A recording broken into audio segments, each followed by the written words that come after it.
पिछले कुछ दिनों से मोदी सरकार के द्वारा डिजिटल कंटेंट को लगातार इंडिया में बैन किया जा रहा है। क्या अच्छी बात बोलना, सच्ची बात बोलना, देश हित में बोलना, मुद्दों पे बात करना, लोगों की बात करना, समाज की बात करना, क्या ये गुनाह है? भाजपा सरकार से सहमति न रखने वाले दर्जनों अकाउंट्स रातों रात उड़ाए जा रहे हैं। लोकतंत्र में अगर विरोध नहीं होता है, आलोचना नहीं होती है, तो फिर वो लोकतंत्र कैसे हो सकता है जी? आज किसी भी प्रोटेस्ट को होने से पहले ही कुचल दिया जाता है। गवर्नमेंट को क्रिटिसाइज करने वाले पत्रकारों पर एफआईआर दर्ज कर ली जाती है। मैं मानता हूँ कि क्रिटिसिज्म होना चाहिए और ज्यादा होना चाहिए और बहुत तीखा क्रिटिसिज्म होना चाहिए। पिछले कुछ दिनों से ऐसे कौन से नियम सरकार के द्वारा बनाए जा रहे हैं जो नागरिकों की आवाज को कुचलने के लिए सबसे बड़े हथियार बनेंगे? नोटिफिकेशन रात को 1:52 पर 19 मार्च को एक नोटिफिकेशन आता है।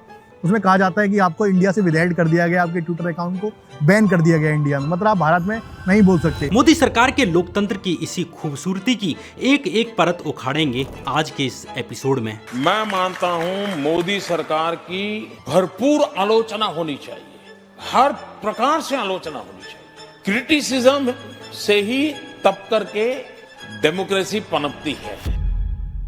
रिसेंटली नोएडा के जेवर एयरपोर्ट के उद्घाटन के लिए प्रधानमंत्री मोदी की एक रैली थी। इस रैली में गलगोटिया और शारदा यूनिवर्सिटी के छात्रों को अटेंडेंस और खाने का लालच देकर बसों में भरकर लाया गया। इसे लेकर हैप्पी नाम की गलगोटिया यूनिवर्सिटी की एक लड़की ने एक मिनी ब्लॉग बनाया और बताया कि कैसे उन्हें अटेंडेंस के नाम पर यूनिवर्सिटी से पीएम मोदी की रैली में लाया जा रहा है। इस 41 सेकंड की नॉर्मल सी वीडियो को भी गवर्नमेंट ने इंस्टाग्राम से बैन करा दिया। दरअसल ये जो भीड़ देख रहे हो वो आई नहीं बुलाई गई है। ग्रेटर नोएडा के सारे स्कूल कॉलेज के सारे बच्चों को, इनफैक्ट मेरे कॉलेज वालों ने भी पूरे 2 दिन की अटेंडेंस फ्री में मिलेगी। ऐसे ना जाने कितने बेनिफिट्स बता के लाए हैं। यहाँ आने के बाद मैं मोदी जी को एक ही बात बोलना चाहूंगी, वाह मोदी जी वाह। इंटरेस्टिंगली मोदी की रैली में भीड़ जुटाने के लिए गाजियाबाद डीएम ने 800 स्कूलों की छुट्टी कर दी ताकि स्कूली बसों का इस्तेमाल मोदी की पॉलिटिकल रैली में भीड़ जुटाने के लिए किया जा सके। कई कंपनीज के मजदूरों को भी हाजिरी के नाम पर मोदी की रैली में लाया गया। कौन लाए आपको कंपनी से? रुपया सर ने लाया है। रुपेश सर? हाँ कंपनी से? हाँ तो अच्छा, बंद करा दी आज कंपनी? हाँ, हाजिरी भी देगा। हाजिरी भी पैसे भी देंगे? हाँ सारे लोग कंपनी से आए हो? सारे लोग कंपनी से आया हूँ। इसके बावजूद सरकार ने एक हार्मलेस रील को भी इंस्टाग्राम से जबरन बैन करा दिया। जो लोकतंत्र को ताकत मिलनी चाहिए आलोचना से, दुर्भाग्य से इन दिनों वो सौभाग्य हम लोगों को नहीं मिलता है। तो मैं ये कमी महसूस करता हूँ कि अच्छी सरकार चलाने के लिए अच्छी आलोचना बहुत जरूरी है। ऐसे ही कॉमेडियन पुलकित मणि ने मोदी की मिमिक्री करते हुए एक वीडियो बनाई। इस वीडियो में पुलकित ने बस ये दिखाया कि आखिर मोदी फॉरेन मिनिस्टर्स के साथ कैसे मिलते हैं।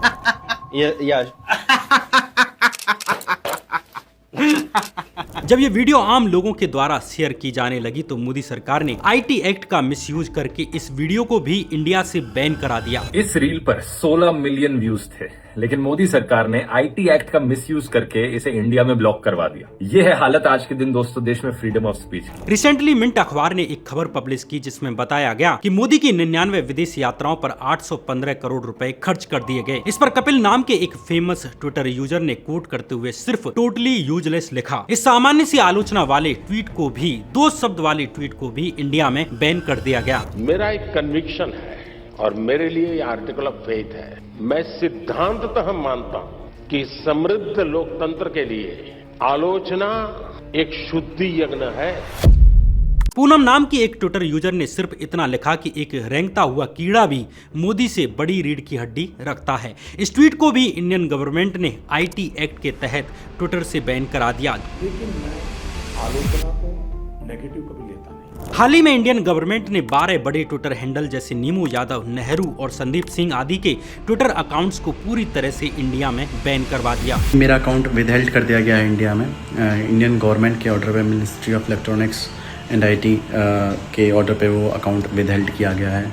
बट उसका रीज़न मुझे नहीं बताया गया कि क्या रीज़न है, कौन सी ट्वीट है, क्या है, बट उन्होंने सीधा विदहेल्ड कर दिया है। ऐसे ही politics, national Dastak, comedian Rajiv निगम के फेसबुक पेज और विजय भारती न्यूज डिग्गी जैसे फेमस इंस्टाग्राम पेजेस को भी इंडिया में बैन करवा दिया गया, जिन्हें भारत के लाखों लोग देख रहे थे। न्यूज डिग्गी की सिर्फ इतनी गलती थी कि वो समय समय पर सरकार से सवाल करती थी, मोदी जी को कटघरे में खड़ा करती थी। इंडिया में व्यूज के मामले में सबसे बड़े न्यूज चैनल 4 PM के यूट्यूब चैनल को भी दूसरी बार इंडिया में बैन कर दिया गया है। जो लोग बोल रहे हैं, सरकार से सवाल पूछ रहे हैं, वो चंद चंद लोग ही बचे हैं जिनकी आवाज है, जो सरकार की आंखों में आंखें डालकर सवाल पूछते हैं। नीमू यादव, संदीप सिंह और नेहरू जैसे 12 अकाउंट्स को इंडिया में बैन करवाने पर ट्विटर ने कोर्ट से कहा कि सरकार का ये एक्शन डिस्प्रपोर्शनेट है।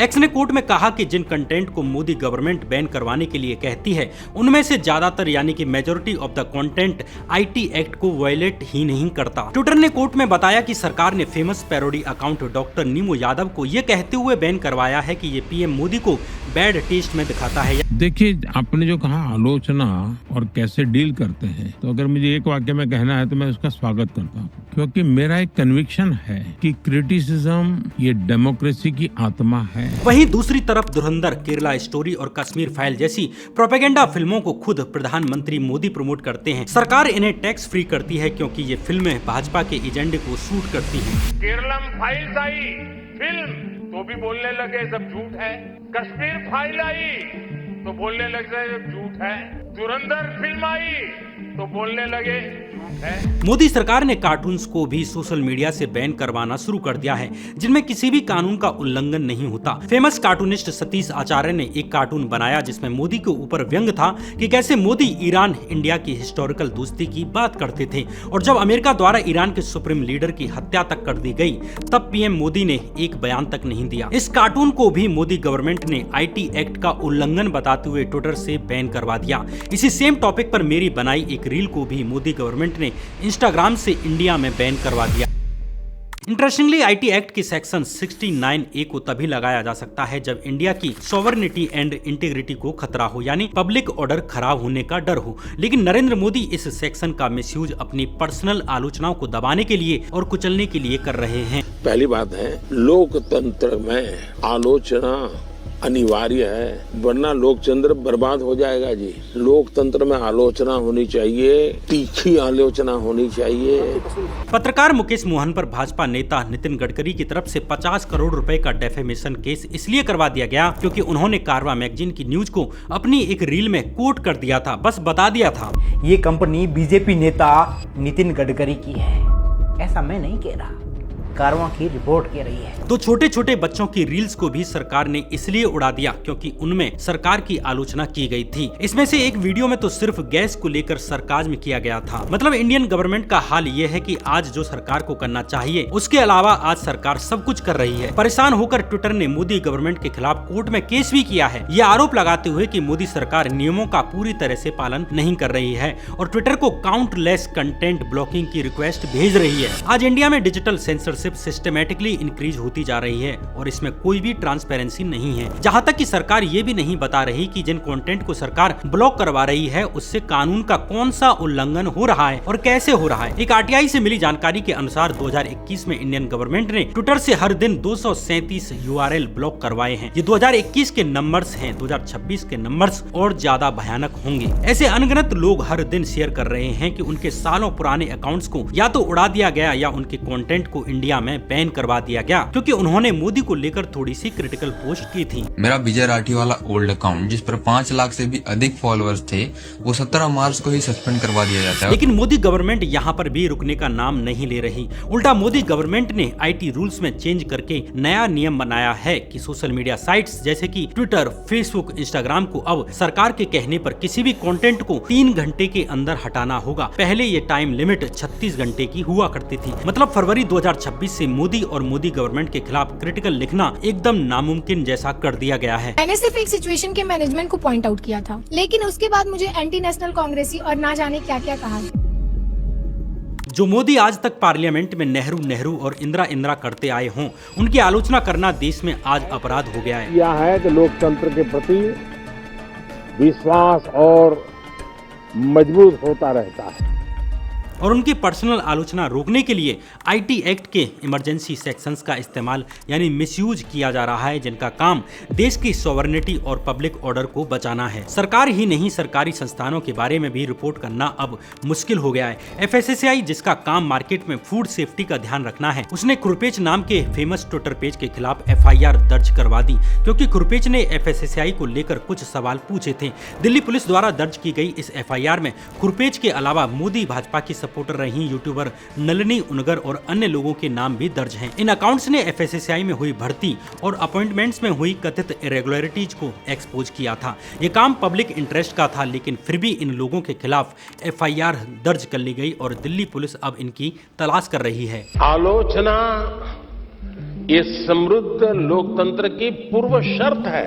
इतना सेंसरशिप करने के बाद भी मोदी सरकार IT रूल्स में और भी बदलाव लाने जा रही है। इंडियन एक्सप्रेस अखबार की एक रिपोर्ट के अनुसार मोदी गवर्नमेंट YouTube, इंस्टाग्राम और ट्विटर पर काम करने वाले इंडिपेंडेंट न्यूज क्रिएटर्स पर और कंट्रोल करने की तैयारी कर रही है। इन नए रूल्स में सरकार मीडिया कंपनीज की तरह ही इंडिविजुअल कंटेंट क्रिएटर्स जैसे कि ध्रुव राठी और रवीश कुमार आदि को भी रूल्स के कंट्रोल में लाने वाली है। नए रूल्स के साथ ही IB मिनिस्ट्री इन इंडिविजुअल कंटेंट क्रिएटर्स के कंटेंट को ब्लॉक करने का आदेश दे सकती है। क्रिएटर्स को कंटेंट हटाने या उसे चेंज करने के लिए भी कह सकती है और उनसे माफी तक मंगवा सकती है।